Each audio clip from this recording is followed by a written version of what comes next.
Pumunta tayo sa Google Play Store sa ating mga Android phones or App Store sa ating mga iOS phones. Step 2. Type nyo lang sa search engine ang T2S at pindutin yung search. Step 3. Pag lumabas na yung app ay pindutin mo lang ito at i-download.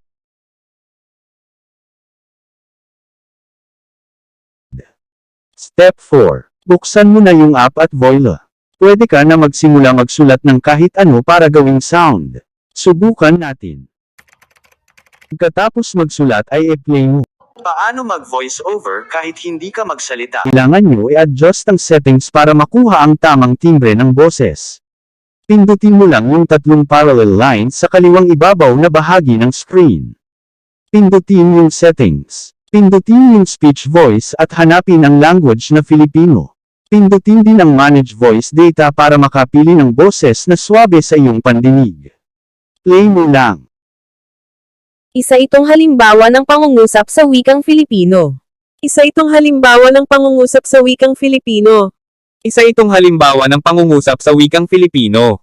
Isa itong halimbawa ng pangungusap sa wikang Filipino. Pumili ng boses na gusto mo at play mo ulit. Marupok ka rin ba? Kung marupok ka rin ay text mo ko, 093919404449 para may kasama ka sa karupukan mo. Step 5. Kapag all set ka na ay pindutin mo na yung tatlong dot sa kanang ibabaw na bahagi ng screen. Pindutin ang export as audio file at piliin ang MP3 format at adjust mo ang bitrate sa tiyempong gusto mo at isulat ang file name na gusto. At voila, mayroon ka ng audio file na pwede mong gamitin pampalit sa boses mong tunog palaka.